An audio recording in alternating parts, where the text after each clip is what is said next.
Hey everybody, welcome back to the Behaviour Revolution Scriptures. My name is Mark and we're coming to the point in Leviticus now where it's becoming a behaviour. The instructions that explain what makes us unclean and defiled, or the behaviour that can make us set apart to Yahushua. So, as we've seen in all our chapters so far, it's all been about behaviour. Every video has been dealing with behaviour because this whole book is an instruction manual teaching us how to behave, I believe. What was the point of all this in our life, going through everything we've been through and having this ancient old book to teach us what? It must be to teach us how to behave. So today we're coming into the first area of behaviour that can make us unclean. Because we've had the establishment of the tabernacle, remember, in our last episode, and the fire finally came down and Yahushua was there. So, and then we're coming now to clean and unclean animals. This is a real controversial topic. People are arguing about it all the time, and all the different religious movements have an opinion on it and a take on it, and they've added lots of instructions to this, and they've taken away many. Many are just disobedient and don't do any of it. What does it all mean? Let's go straight into it, because it's really important to get it right. Remember in our last episode, Nadab and Abihu just struck dead because they were fun-assing around in the most set-apart place. Some think they were drunk. That's why Moshe immediately starts talking about being drunk. Is it a coincidence? I don't think so. And we ended our last episode on this chart. The average Hebrew traveled up and down a spiritual ladder with set-apartness at the top in the green and uncleanliness at the bottom. And remember, if you were in the red, you could never get to the green. You had to go through the blue. So that's what that was all about. So today we're coming to clean and unclean living creatures. So let's just dive in and see where we end up. Clean and unclean in Scripture have nothing to do with hygiene. That's a very good point. But everything to do with set-apartness of Yahushua's chosen people. Remember that as we go along. Let's not add our own thoughts or our own opinions about certain animals or certain fish or sea creatures or people into the mix. Because when Yahushua declared that something was clean or unclean, it had nothing to do with personal hygiene, health, sickness, anything like that. It was because he declared it. And we'll go into this whole idea a little bit more. So clean and unclean have nothing to do with hygiene, but everything to do with the set-apartness of Yahushua's chosen people. This will make more sense as we go along. Yahushua said to Moshe and Aaron, "Give the following instructions to the people of Israel regarding the living creatures you may eat." The living creatures that you may eat. This was the first time in human history that Yahushua began setting restrictions on exactly what type of living creatures could be eaten. For since the time of Noach, the only real instruction was not to eat blood of a living creature.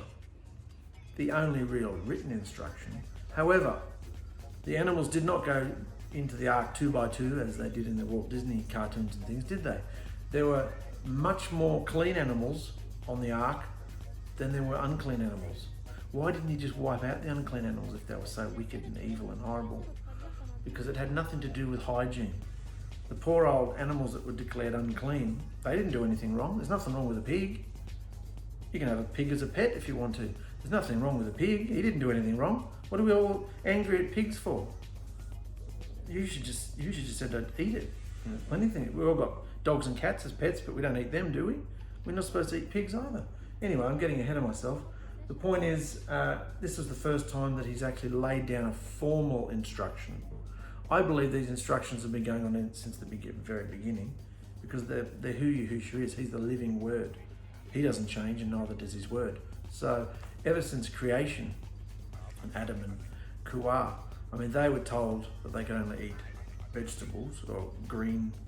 They were vegetarians basically. And Noach, when they got off the ark, then they were allowed to start eating meat. But why would there a lot more clean animals than there were unclean? Because that was for their food. So right back then, even though it wasn't declared as such, you could see the pattern. Remember the patterns. I'm going to explain this about the patterns as we go along, all right? So, this is the first time they're actually being given specific instructions. So, clean. All the land animals that have completely split hooves and chews the cud, such as the ox, sheep, goat, deer, gazelle, roebuck, wild goat, mountain goat, antelope, and mountain sheep. You can eat all those. However, you must not eat the following animals, because even if they have a split hoof or chew the cud, they don't do both. So even if one animal has one or the other, they've got to have both, okay? So even if they have a split hoof or they chew the cud, they don't do both, such as the camel, the rabbit, some versions say a coney, hydrax or rock badger, and the hare, because they chew the cud but don't have split hooves. So they're all unclean. And the pig is unclean too. Even though it has evenly split hooves, it doesn't chew the cud. So they had to do both. The animals that just do one or just do the other, you can't eat. They've got to do both, okay? So you must not eat the meat of these animals or even touch their carcasses, as they are unclean for you. We may touch, in the turquoise here, we may touch unclean animals while they are still alive. A carcass implies death, okay? So you can't touch the carcasses when they're dead. You can touch unclean animals while they're alive though, such as rabbits, dogs, cats, pigs, turtles. You can ride a horse or a camel. However, we are forbidden to touch their dead corpses. That's interesting. And remember, this isn't just a behaviour life's been breathed into. This was one of the foundational things that from the very beginning, like we still do today. You know, these are still alive and kicking today, these instructions. So, some things to do with fashion and culture are different. They aren't really relevant to us. The behaviours are. But see, this is already a behaviour. What you shove in your mouth is a behaviour. And there can be repercussions. So there's a bit of a diagram about clean and unclean. Let's not go judging and being all looking down our nose at certain animals. There's nothing wrong with any of the animals. This is not a hygiene issue. This is a Yahusha declaring you are not to eat certain things. There's an example of a cloven hoof. Just for those of you who might be new to this, that's a cloven hoof. It's got a big split up the middle. Like there's two separate parts to it. That's what a cloven hoof is. And then chewing the cud. Any animal that chews the cud has multiple stomachs, 3 or 4 stomachs. So it sort of chews it, goes into one, and then it sort of comes up again, chews it and goes into another one, chews it again. So it's going through different cycles. So that was the animals, the land animals. And of all the marine animals from the water, you may eat anything that has both fins and scales. So we can eat anything that has both fins and scales, whether taken from salt or fresh water. But you must not eat marine animals that don't have both fins and scales, for they are an abomination to you. An abomination. Whenever we come across something Yahusha calls an abomination or detestable, we should really sit up and take notice, because it's the worst sort of uncleanliness from his perspective. So he's not declaring that these animals are an abomination. He's declaring eating them is, okay? They're not food. Clearly people were eating them, so he's got to declare this up front. So this applies both to little creatures that live in shallow water and to all creatures that live in deep water. They will always be detestable to you. Always. What does it always imply? Forever. They're an abomination. They're detestable to you. You must never eat their meat or even touch their dead bodies. Any marine animal that does not have both fins and scales is an abomination to you. All right? Fins and scales, check. So you know what fins are. Fins are these things come off the little red things here. Fins, and then scales. The scales are over there, the pattern. That's the scales. So a fish has got to have both of those for us to be allowed to eat it. These are the birds that are an abomination to you, and you must never eat them. eagles, vultures, kites, hawks, falcon after its kind, every kind of raven, ostrich, nighthawk, seagull, all kinds of owls, pelicans, carrion, vultures, stork, heron, hoopie, and the bat. You must not eat winged insects. Okay, that was the birds. So now we come to the insects. You must not eat winged insects that walk along the ground, for they are an abomination to you too. However, you may eat winged insects that walk along the ground and have jointed legs, so they can jump. See over there the locust, the picture there? See how it's got big joints so they can jump? You can eat those sort of insects. So you may eat winged insects that walk along the ground and have jointed legs so they can jump. The insects you are permitted to eat include all kinds of locusts, bald locusts, crickets, grasshoppers, but all other winged insects that walk along the ground are an abomination to you. The following creatures will make you unclean. Doesn't say sick, doesn't say disease, doesn't say death, it says unclean. We're talking about clean and unclean, a spiritual state in order to go into the set apartness of Yahusha, which technically would have nothing to do with food, would it? Because that's a spiritual issue. So he's declaring things that are clean and unclean from his point of view. The following creatures will make you unclean. So if any of you touch their dead carcasses, you must wash your clothes and you'll remain unclean until evening. Why? Because the day starts at evening. New day starts at sunset. Any animal that has split hooves that are not evenly divided or that does not chew the cud, those animals that have paws, of the animals that walk on all fours, the mole rat, large lizards of all kinds, a gecko of the small animals that scurry along the ground. So you can't eat any of those. If such an animal dies and falls on something, that object will be unclean also. So if that animal dies and falls onto something, that object that it falls onto will be unclean as well. This is true whether the object is made of wood, cloth, leather, or burlap. Whatever its use, you must dip it in water, and it will remain unclean until evening. After that, it will be clean and may be used again.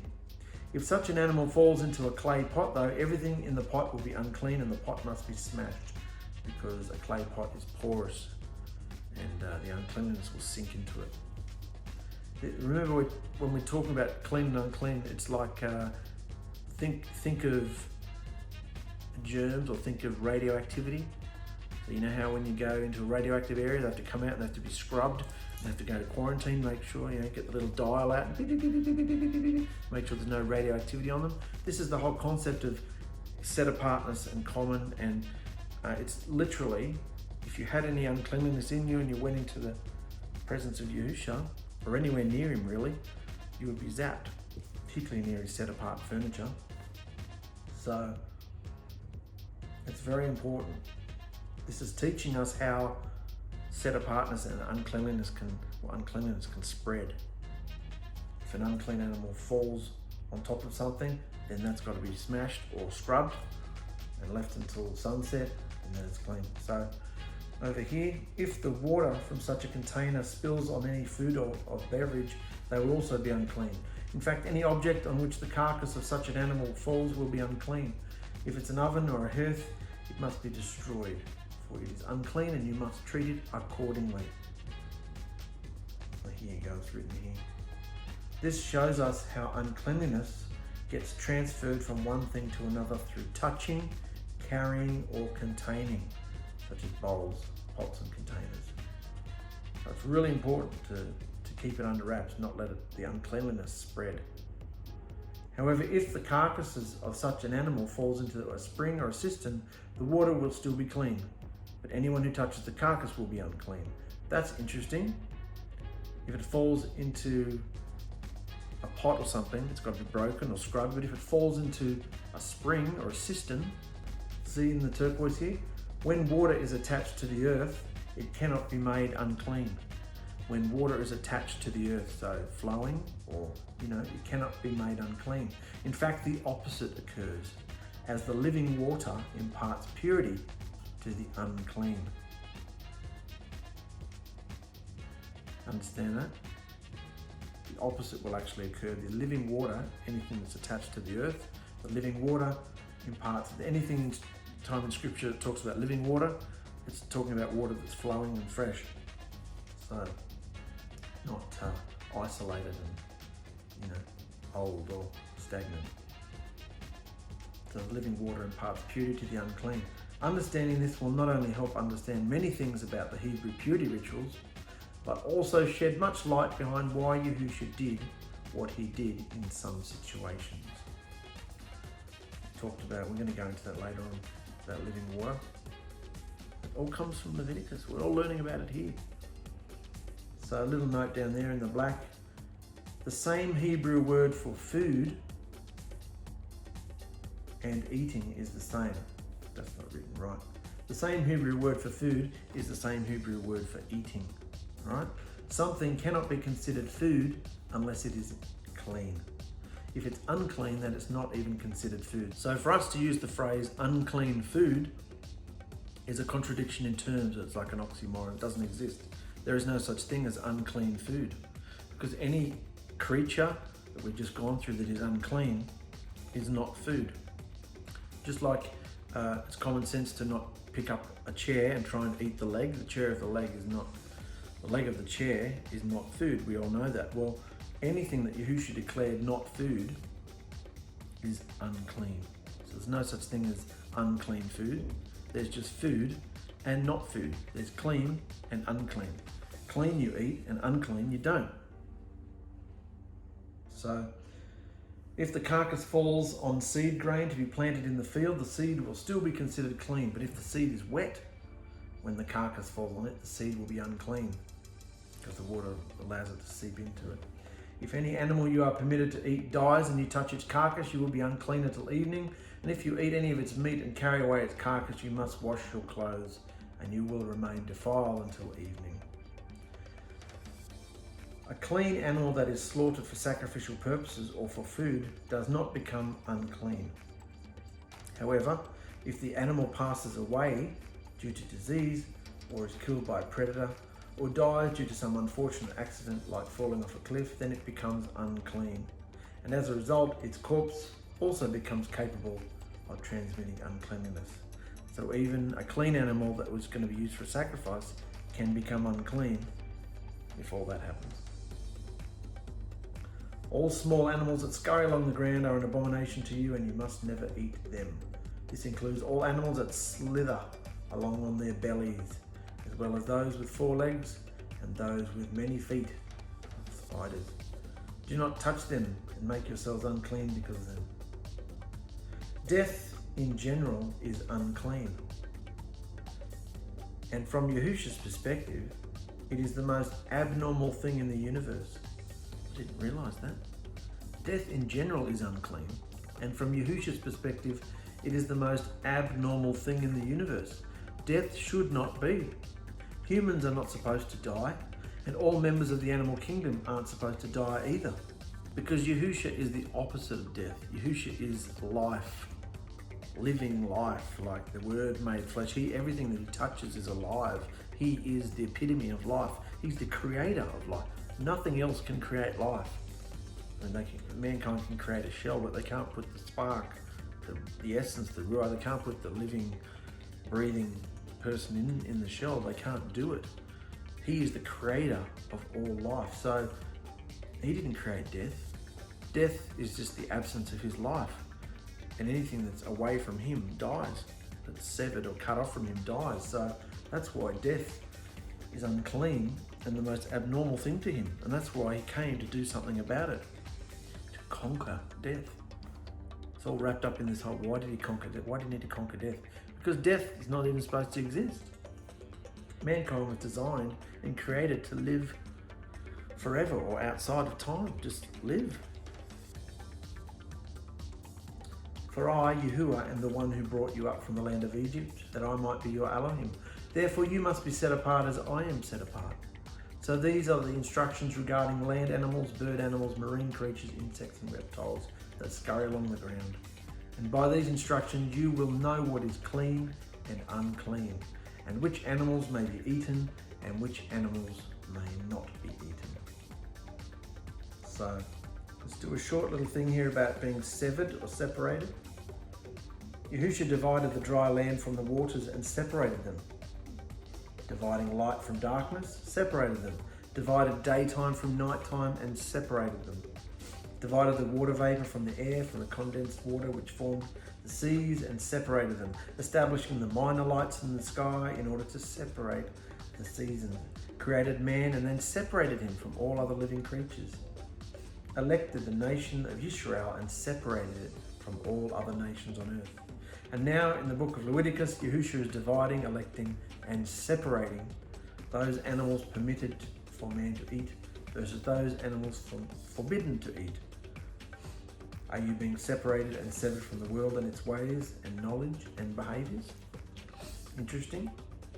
The whole concept of severing. He didn't come to bring peace. He didn't come to bring people together, to join people. He came to separate. We come with a sword. Divide the bone and the marrow, even, so that's how he operates. And look, all those purple separated, that's all the things he was separating. It says there in the book of Leviticus, Yahushua was dividing and electing the animals. But even when Noah got off the ark, there were, like I said, many more clean animals. So this pattern, we're looking for patterns, remember? Sometimes you've got to look between the print and see a pattern of behavior, a pattern of instruction. Why?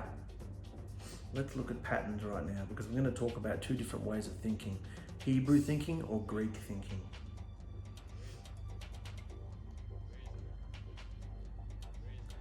There is nothing in the scripture that says if we eat unclean foods.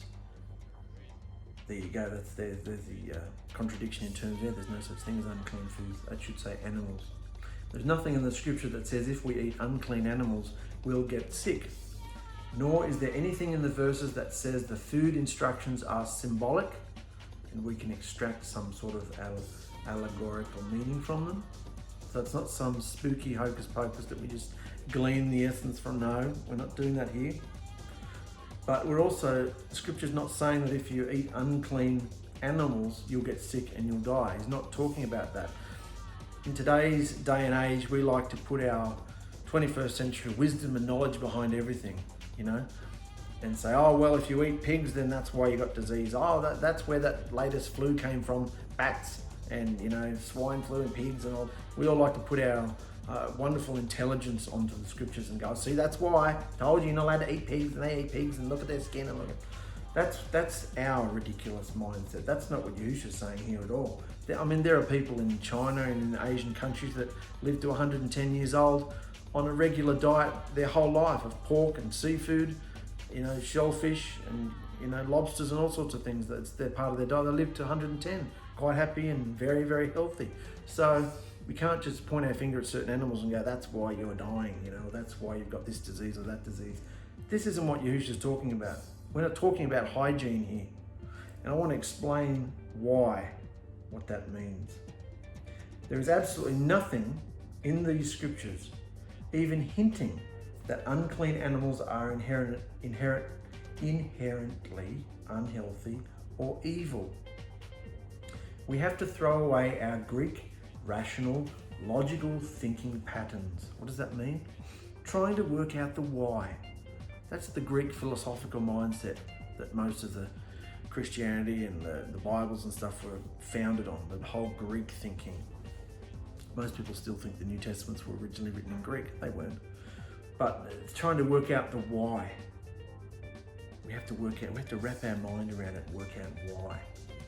So we have to put that off and adopt a Hebrew analogical mindset if we're going to properly comprehend these clean and unclean eating requirements. What does that mean? Instead of trying to work out the why, you're looking at what pattern does this instruction fit into. So if you want to think more like a Hebrew person, you're not trying to work out the scientific explanation. This is where science and all these ratbags come from. You're trying to work out the science behind everything in scripture. That's not what it's about. You're looking for patterns. Hebrew mindset was analogical, and that means you're looking at patterns of behavior, patterns of instructions, patterns of lifestyle. So let's look at the first pattern here. clean animals that met all the requirements for use as a sacrifice were not just allowed to be brought inside the camp of Israel, they were also taken into the set-apart zones of the tabernacle. These animals come from the exact same group of clean animals Yahushua gave Yisrael permission to eat. So you get that? So the same food that Yahushua eats spiritually through the smoke of the sacrifices is the same food Yisrael ate also, because the unclean animals forbidden for food remained outside the camp. So that the animals that were allowed inside the camp for sacrifices were like him, Yahushua, eating them through the smoke, they were allowed to eat them too. This is like a pattern here we're seeing. Instead of trying to work out the science and everything, we're looking at patterns. Let's look at the second pattern. Yahushua has formed a covenant with clean domestic animals through the fourth instruction to rest on the Shabbat. Yahushua extends the relationship of set-apartness between mankind and the sacrificial animals even further, as the instruction doesn't just cover man, but also his animals as well. How do we know this? After the flood, Yahushua said, "Today I raise up my eternal blood covenant of deliverance with you, Noach, with you and all your descendants and all your generations to come, and with every animal, bird, fish, and creeping creature, that I, Yahuwah, will never again destroy all life on this planet with a flood." So he's made a covenant with not just mankind, but their animals too. So what's the answer to the question, why did Yahushua establish the clean and unclean food instructions? The first answer is because those instructions conform to the clean and unclean instructions Yahushua has established for mankind. And the second answer is because they conform to the pattern of set-apartness Yahushua established in the universe before the foundation of the world. And finally, because Yahushua said so. So do it. Yeah? So, did that all make sense? Today we live in a, what was it called? Today we live in a Greek rational logical thinking type thing. If we don't understand it, we're not going to do it. We have to understand the meaning behind it. So that's why many movements have put a lot of meaning behind it, and we put the science into it too. Yes, pigs are unclean. Yes, you can get diseases from them. Eating, we've seen people put lobsters and things into filthy, dirty tanks of water, and within minutes or hours they've filtered out the whole tank of all its pollutants. So all that filth is in the animal, the flesh of the animal. So we know all this stuff. We know that if we eat those things, they are dirty and they're not healthy to eat. In today's 21st century age of information superhighway that we're in, we can look at it and go, oh yeah, great. But that's not why Yahushua initially said it. He knew all these things, but the same could be true. If Yahushua declared, we're not allowed to eat horses. Horses aren't diseased, or, things like that. You don't look at a horse and go, oh, that filthy animal. Whereas pigs, we go, pigs eat their own poo. Pigs are rolling around, there's nothing a pig won't eat. But horses are upright, respectable animals like, cows, and we're not allowed to eat horses, are we? So it was about doing his instructions obediently or not obediently, and not trying to work out the why, but just knowing that there's a pattern in it. These people, if they didn't really quite understand something, they looked and they talked about it and they worked out what the pattern was. So look at the instructions and see from the beginning to the end that there's patterns. That's how the Hebrew minds think. Everything works in cycles and patterns, and everything is repeated. It's not just in a long line like Greek thinking. We need to come into the Hebrew mindset of just looking at the patterns. I love looking at patterns because everything in life that you're good at is repetitive and routine and pattern. So you do the patterns properly and you get the results that you need. So, and finally, before we finish, I just want to look at some excuses for disobedience here. How easy were those instructions? We dealt with land animals, fish, birds and insects. And there were certain requirements for all four groups. And that was it. That was the extent of clean and unclean creatures that you could or could not eat.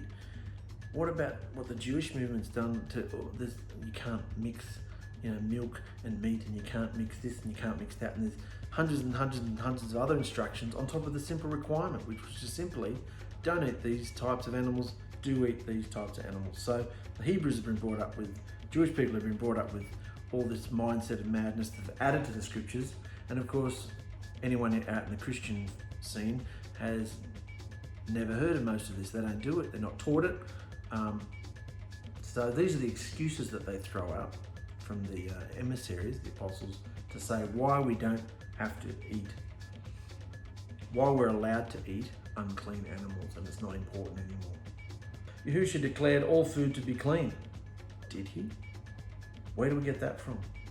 In Mark 7, Yahushua declared that whatever enters a man from the outside cannot make him unclean, because it doesn't go into his heart, but in one end and out the other. Yahushua did say that. However, in most versions of the Bible, there is an editor's note in brackets saying, by this, he declared all foods clean. It actually says that in most Bibles. By this, he declared all foods clean. He didn't say that. What a filthy lie, as this statement is not even in the original text.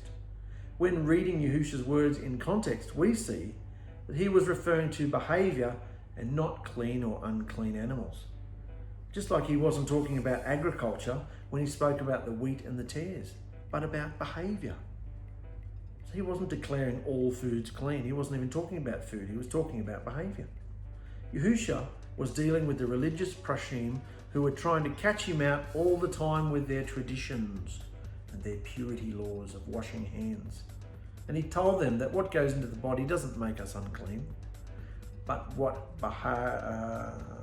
behaviors come out of our heart, such as evil, adulteries, whorings, etc. Nothing to do with food. So can you see how preachers, teachers, pastors and people have jumped onto that scripture and gone, oh, we can eat whatever we want because nothing we put in our mouth makes us unclean. That's true. Nothing we put in our mouth does make us unclean. But we're not even talking about food here, because food is considered whatever Yahushua declared as clean. Do you get that? You can just assume that if we're talking about food, it's clean, because there's no such thing as unclean food. If it's unclean, it's not food. You don't put it in your mouth and you don't touch it if it's dead. In fact, you're not supposed to touch any animal when it's dead, I'm pretty sure. Number 2, here's another excuse. No one can judge you in food or drink. In Colossians 2, we see, do not let anyone judge you in eating or drinking or regarding a festival, new moon or Shabbats, which are a shadow of things to come for the body of Mashiach. Sounds fair enough, doesn't it? Wrong. It's been translated incorrectly. Now read it again, replacing the for with but. Okay, let's do it with but. Do not let anyone judge you in eating or drinking regarding a festival, new moon or Shabbats, which are a shadow of things to come, but the body of Mashiach. So it's not that for there should be. See that for there? That should be a but. So it should say, which are a shadow of things to come, but the body of Mashiach. So don't let anyone judge you in eating or drinking, but the body of Mashiach can. Why? The meaning is now crystal clear. Since all of these matters stated are a shadow of things to come and are all spiritual in nature, don't let anyone outside Yahushua's body of the bride judge in these matters, because only they are in a position to properly understand. It's got nothing to do with the world. They're all unclean and filthy. So this is about Yahushua's bride. It's about the body of Mashiach. So don't let anyone out there judge you in eating or drinking, because these are all shadow of things to come, but the body of Mashiach can. See how replacing one word and translating it correctly can make it right. So once again, nothing to do with food. That one's gone. Next excuse. Gentile converts only have to follow 4 things. So these instructions were for the Jews. We're not Jews, we're Gentile converts. So Paul said to the Gentiles, abstain from the defilements of idols, from whoring, from what is strangled, and from blood. this conversation was never about following the eternal blood covenant of deliverance and the instructions of Yahushua. It was to tell the Pharisaic believers to stop forcing Gentiles to be circumcised in their flesh in order to enter the blood covenant. All new believers were gathered on the Shabbat at the synagogue and learning Yahushua's instructions given from the very beginning of time through all his prophets. Another side note is that by stating nothing strangled, it implied pigs because it was common knowledge in this era that they strangled pigs. So when you see do not eat food that's strangled, it's pretty much a code word for don't eat pigs or swine, because it's common knowledge back then that they strangled pigs. That's what they're saying. So while this has nothing to do with, he was talking about circumcision. He's saying the adults don't have to get circumcised. Now Yahushua's shed his blood. That was the whole idea of circumcision with Abraham, to shed blood of their foreskins to partake in the blood covenant. You're now shedding your own blood. Well, Yahushua shed the blood for everybody, so we don't need to be circumcised anymore. That's the whole point of what he was saying. He wasn't talking about food. So he said, look, make it simple for those Gentiles coming in. Make it simple. Gentiles is just nations, really. People outside the covenant, the mixed multitude. Make it simple for them. Just abstain from defilements of idols. It's because Yahushua hates idolatry. Stay away from whoring, sexual deviousness, all that sort of stuff. Immorality. Stay away from what is strangled, i.e. pigs, and also the cruel treatment of animals. And from blood. Don't eat blood. So that's what he was talking about. Make it simple for them coming in. Open the door. Stop making it hard for them. Here's a big one. Praying over the food makes it acceptable. For every creature of Elohim is good. True. And nothing is to be refused if it is received with thanksgiving. For it's set apart by the word of Yahushua and prayer. 1 Timothy 4. So what? Every creature is now acceptable to eat as long as we're thankful and pray over the food first. What, like say grace? Nonsense. Does that logic apply to cannibals too? As long as we say grace? Can we eat people too? Obviously, since the only animals considered food are clean ones, and this was just common knowledge, Paul is referring to clean items that are fit for eating when he says every creature is good. Can you see how not understanding this through the Ruach is just insanity? All these excuses get thrown up. Number 5, you can eat everything if you have faith. That's what they say. You can eat anything. Except those whose belief is weaker without criticizing them about debatable things. For if someone's belief allows them to eat all food, great, but another's only vegetables. So he only eats everything. So he who eats everything must not look down on those who don't. He who eats everything must not look down on those who don't, and vice versa. So then they grab that and they say, oh, can we eat everything? And we'll choose not to look down on you because you don't eat everything. See how insane this is? Paul says not to be judgy about debatable things. However, the truth of what is clean and unclean is not debatable. So he's not even talking about these things. Again, this text has nothing to do with the abolishing the dietary instructions and everything to do with clean meat offered to idols and vegetarianism. Since in this era it was hard to know if the meat they purchased was involved in a pagan ceremony, since there was a strong connection between the temple sacrifices and the meat market in this Roman culture. So many just didn't eat meat at all. It also refers to those who choose to fast as opposed to those who don't. Stop being judgy is the point. That's the point he's making. Stop being judgy, Get that? He wasn't even really talking about clean or unclean animals. He was talking about those who choose not to eat meat because they couldn't tell if it had been in a pagan temple. So stop being judgy. 6, nothing is clean or unclean of itself. Greek or Hebrew thinking. Yahushua told me that nothing is unclean of itself.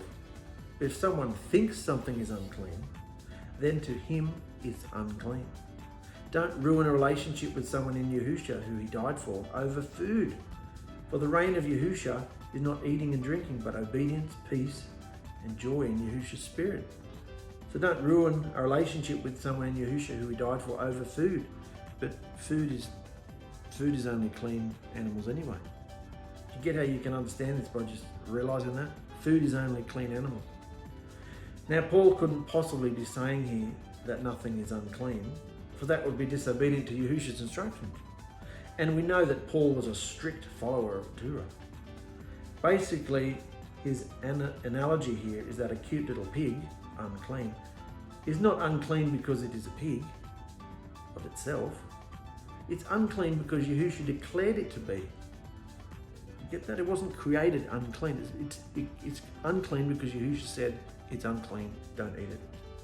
Remember at creation when Yahushua declared all his creation to be good, there was nothing in his creation that was clean or unclean in and of itself. The things become clean and unclean upon Yahushua's declaration.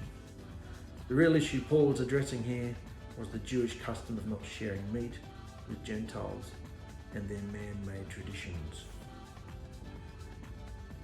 So you go to someone's house and if they chose not to eat it, then it's unclean to them. You know, if they don't want to eat it, don't eat it, don't judge them. It was all about behaviour. Get along. If someone chooses not to eat something, great. And that's the culture we live in today, isn't it? There's vegans and vegetarians and Episcopal, whatever they are, and paleos, and you know, you name it, there's all sorts of things here. Don't judge each other. It's not about food, you know, because food is clean anyway. And finally, we all know this one. This is the main one they use. Peter's vision proves that all food is now clean. Remember Peter had a vision? Basically in Acts 10, Cepha had a vision about a sheep that came down from the sky with all sorts of unclean animals, birds and reptiles on it. And Yahushua told him in the dream to go for it, kill and eat. To which Cepha declined and said, I've never eaten anything unclean. And Yahushua replied, don't ever call anything unclean that I've made clean.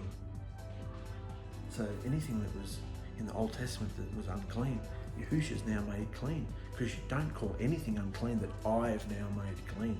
See how you can emphasize it and pull out whatever point it's wrong. At first, Cepha had no idea what this meant, and of course, religion has jumped on the bandwagon. Religion has jumped on the bandwagon using this text as a valid reason why unclean food is now permitted to eat.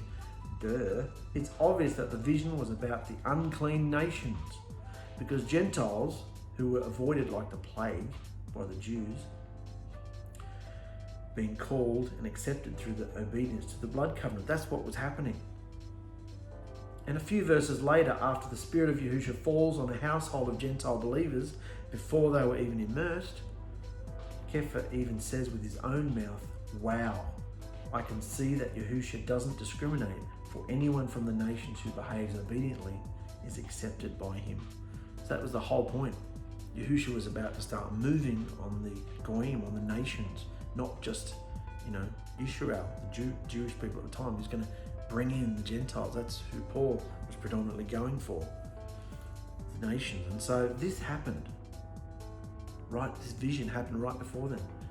And then just to show that Yahushua meant business, he let his spirit, his ruach, fall on this whole household of believers who were Gentiles, and they were starting speaking different languages. And so Peter goes, wow, that clicks right in with my vision.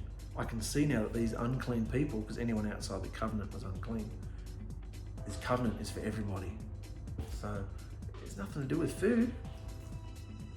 Could the meaning of this vision be any clearer?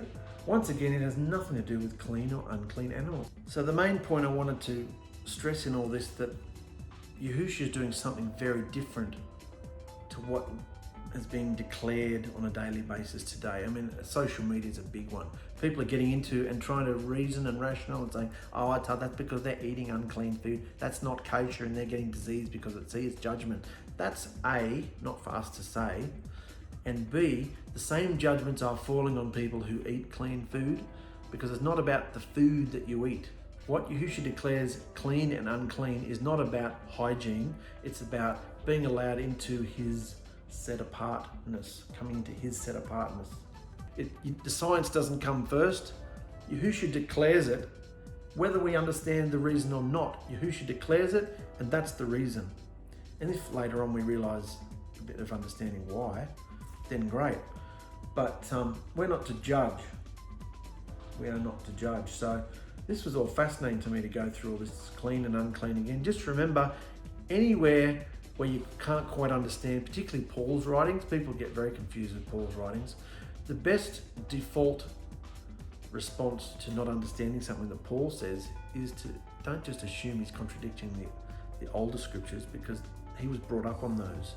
And he's not going to contradict the Torah because he's flowing with Yahushua, who is the living Torah. So when people pull out his scriptures and go, oh, see, look, he's going against it, that must be a different book now. We don't do the old, we do the new. No, they're just excuses to be disobedient. And so we're going to leave it there, guys. This was the first real chapter to start to kick off what can make you clean or unclean, mainly what can defile you, and then you'll be outside the camp. And that was the worst thing you could ever be in this day and age, outside the camp, away from your family, away from your community, your tribe. You kicked out with the goyim, the unclean nations, and you had no place. You were quarantined. Even if it was just for a day, you weren't allowed. It was real serious. And I mean, we could look at it now and go, well, they're out in the wilderness and there's not much running water, and the diseases are running rampant. And, we could look at it from our scientific minds, our Greek thinking, and go, well, this is why Yahushua said that, because he's trying to maintain hygiene in the camp. But let's remember, this had nothing to do with hygiene. This was the Hebrew thinking about patterns. The same animals that Yahushua declared clean to come into the camp were allowed to be eaten, not just by him, but the people. So the patterns. So when we go through scripture, it's important to look for patterns and let Yahushua speak to you, and think of all other scriptures where these patterns click in. And you go, oh, I remember that came up in another spot, another spot, another spot. And in the case of what we're doing here in Leviticus, we're looking forward and going, oh, that's what Paul meant when he got that from here. Oh, Peter said that, and he got that from here too. This, Genesis, Exodus, Leviticus, Numbers, Deuteronomy, these main 5 books were the foundation of everything that Yahushua's emissaries wrote about. They quoted left, right, and center. They quoted these books to show that Yahushua was these books come to life. Yahushua even said, I didn't come to abolish any of this. I came to breathe life into it because it's me. Instead of it just being written on a page or the oral words we speak, it's in the flesh. He's in the flesh. He's the living word. So nothing written back here can be null and void, because that would be saying that he's null and void. Got that? The whole book meshes together. He is the living word, and now he lives inside us. He is the secret translator, so that we can read scriptures that were once confusing or religious or boring or anything, like Leviticus. Who wants to go through Leviticus? Well, look how much gems and life we're getting out of this, because he is the life. All right?